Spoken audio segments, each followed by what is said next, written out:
Welcome to our latest explainer. Today, we're exploring an extraordinary collision of events that perfectly captures the incredibly complex reality of modern royalty.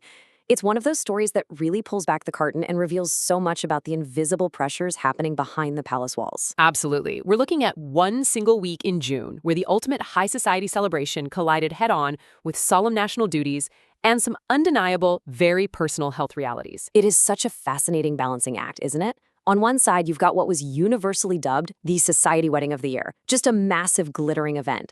And then on the other side, you have the heavy, unwavering burden of the crown and the profound weight of history pulling the key players in entirely different directions. Let's really unpack this, because it's not just a simple matter of RSVPs and aristocratic guest lists.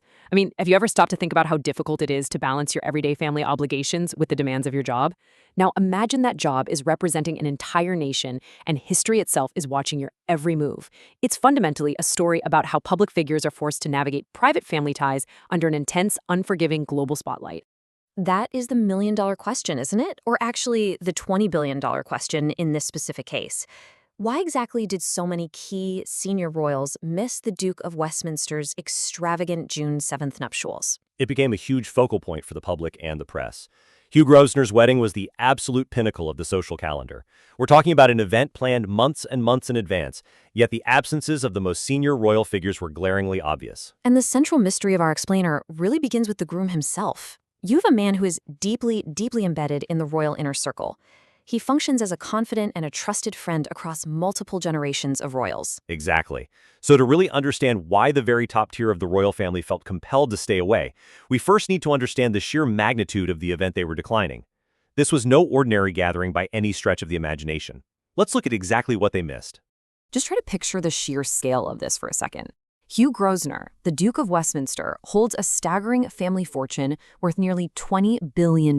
It's honestly hard to wrap your head around inheriting that level of wealth, not to mention a dukedom at just 25 years old. And his wedding to Olivia Henson at Chester Cathedral was every bit as lavish as you would expect from someone with that kind of historical backing.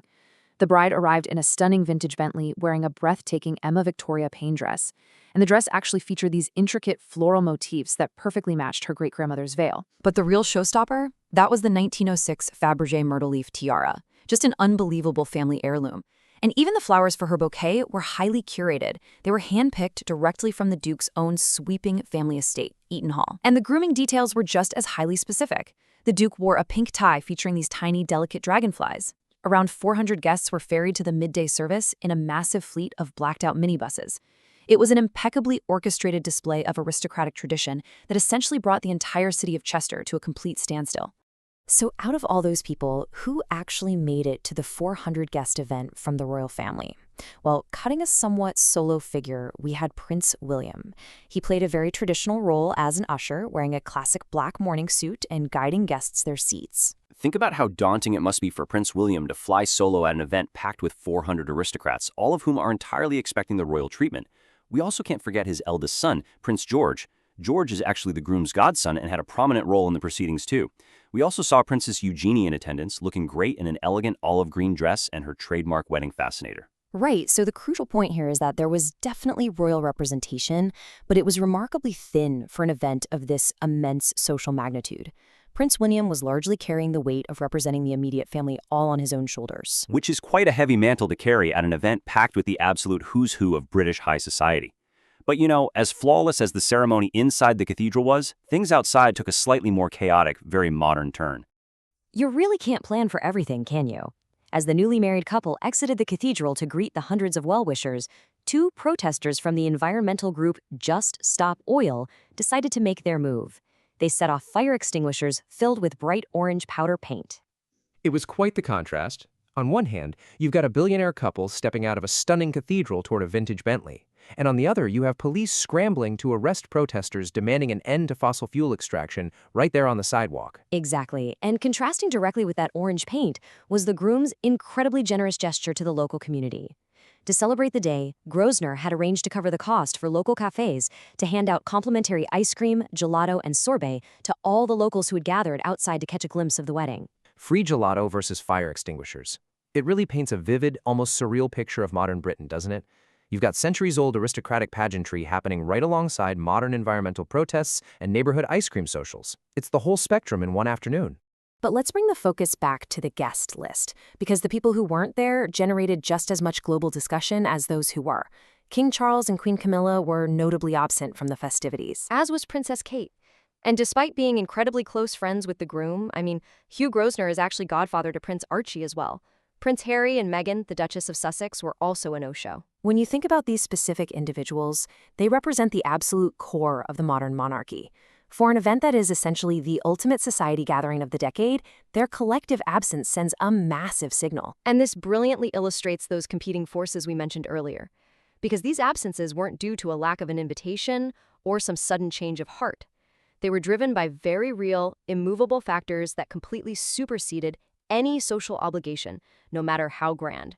First and foremost, we have to look at the undeniable health realities. As we all know, Princess Kate has been largely out of the public eye as she undergoes a course of preventative chemotherapy following her abdominal surgery earlier in the year. That's right. She even had to miss the Colonel's review for the King's birthday parade that exact same weekend. That's a major ceremonial event she would normally lead with immense pride as Colonel-in-Chief of the Irish Guards. But her medical team's advice and her recovery rightly take absolute priority over everything else. Similarly, King Charles has been balancing his own ongoing cancer treatments. While he has impressively returned to public duties, Buckingham Palace made it unequivocally clear that his schedule is strictly subject to doctor's advice and any necessary adaptations. It brings a very sobering reality to all the glitz and glamour, doesn't it?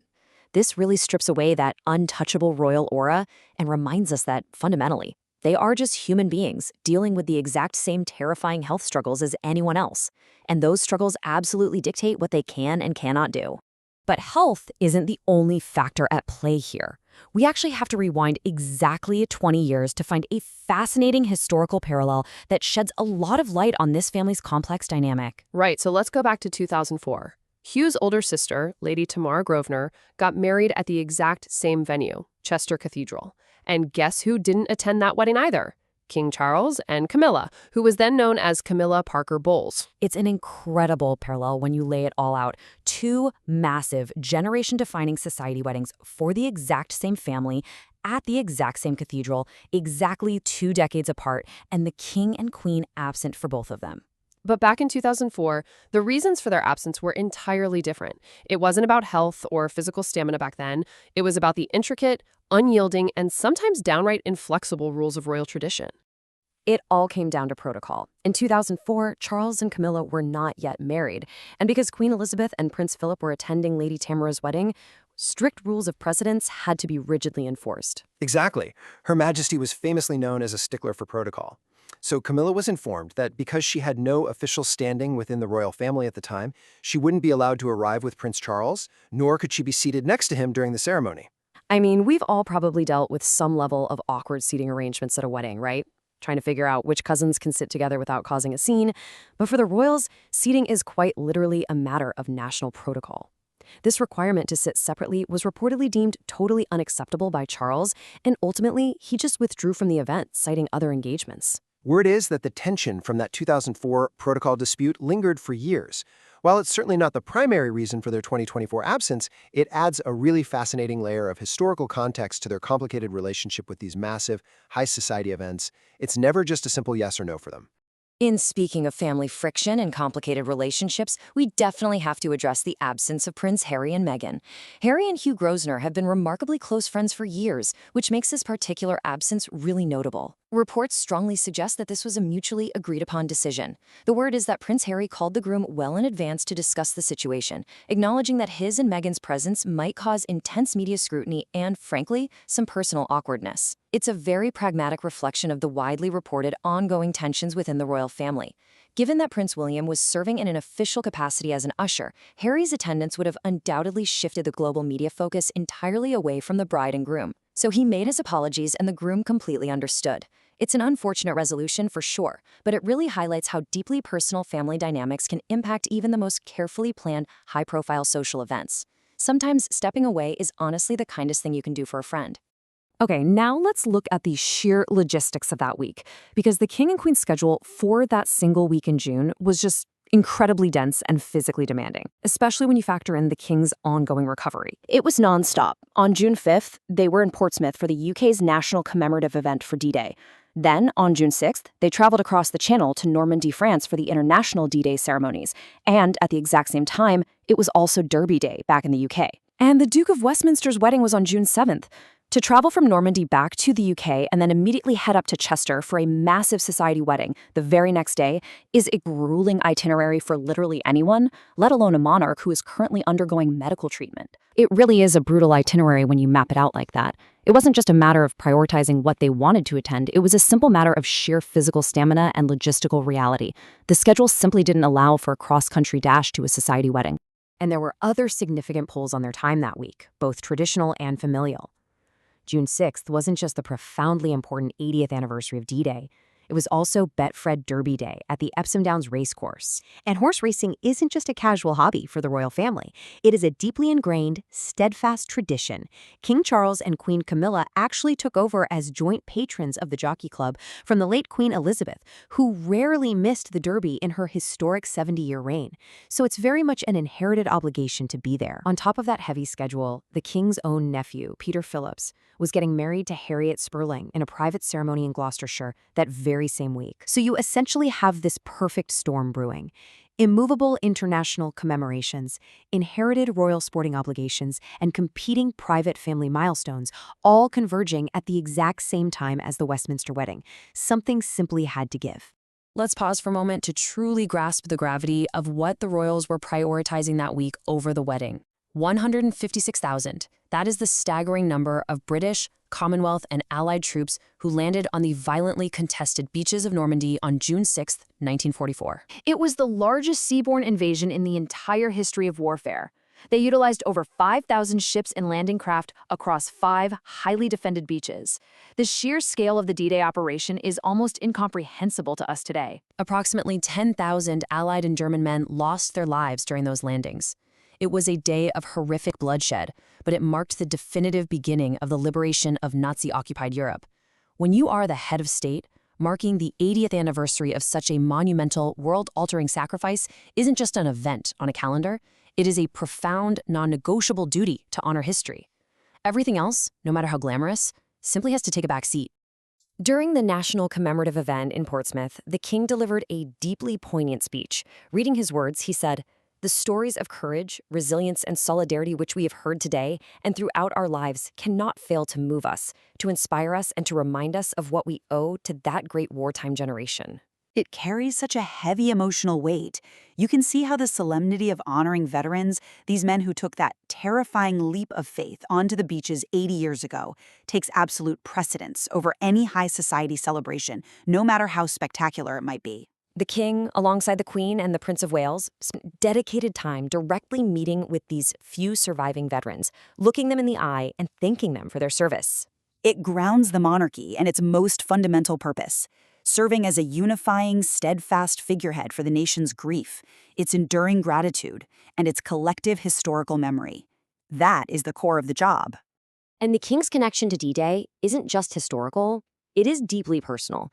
Back in 1944, his grandfather, King George VI, and Prime Minister Winston Churchill both desperately wanted to observe the D-Day landings firsthand from the deck of a Royal Navy ship. Imagine the incredible courage, but also the terrifying risk involved in that idea. The king ultimately realized that the danger of a stray bomb or a U-boat torpedo was simply too great. He reluctantly decided to stay in Britain to ensure the stability of the state, and he had to practically order a very stubborn Winston Churchill to do the exact same thing. Churchill grudgingly agreed to stay back, writing a letter noting that he must defer to His Majesty's wishes. It's a powerful reminder of how the heavy burden of leadership often means sacrificing your own personal desires for the greater good of the nation. They both eventually visited the landing sites a couple of weeks later when things were safer, but that initial restraint perfectly illustrates the constant tension between what a leader wants to do and what absolute duty demands that they do. And that careful balancing act between duty, physical reality, and the overwhelming demands of the state continues to shape the monarchy's future schedule. We are already seeing this adaptation in plans for upcoming international tours. For instance, Plans indicate that the King and Queen are preparing for a joint U.S. state visit in April 2026, ahead of the country's 250th anniversary. But notably, this visit is being carefully tailored and modified to accommodate the King's stamina. It's slated to be a significantly shortened 3-day visit, taking in Washington, D.C. and New York, with palace insiders noting the duration is specifically out of deep consideration for His Majesty's health and energy levels. It's a perfect example of how the ancient machinery of the monarchy is being forced to modernize and adapt to the physical limits of a 21st century king. They are fulfilling their crucial diplomatic roles on the world stage, but doing so with a realistic, highly pragmatic understanding of the physical toll it takes. But there is genuinely uplifting news regarding the king's health. During a recent broadcast, the king shared an incredibly optimistic update, stating, "My own schedule of cancer treatment can be reduced in the new year." He called this milestone a personal blessing, and powerfully, he credited the remarkable advances made in cancer care in recent years. It's an immense relief to hear that his treatment is officially moving into a precautionary phase. It's a rare and beautifully candid glimpse into the personal lives of the royal family. The king actively using his own vulnerability and his own experience to speak directly to those affected by the disease has reportedly had a huge positive impact on fellow patients across the country. It connects him to the public in a profoundly human way. It's a wonderful note of hope to end on. It highlights that while the monumental duties of the crown are eternal, the people fulfilling them are very human, relying on science, dedicated doctors, and careful management to carry on their work. Which brings us to the core insight of this explainer. When we step back and look at this one remarkable week in June, the glittering billionaire society wedding, the somber and historic D-Day commemorations, the private family milestones, and the ongoing health battles, it poses a profound question. How do public figures balance private family ties with the heavy, unyielding burden of duty and history? There is clearly no easy answer. It requires constant negotiation, painful sacrifice, and sometimes incredibly difficult decisions that play out on a massive, unforgiving global stage. From the rigid protocol disputes of 2004 to the absolute logistical impossibilities of 2024, the crown always demands compromise. It's a fascinating look at the modern monarchy at work, continuously adapting to survive in the real world. It leaves us wondering, how would any of us handle that kind of relentless pressure and constant obligation? Thank you for joining us for this explainer. We hope it gave you a much clearer understanding of the forces that shape these historic moments. Until next time.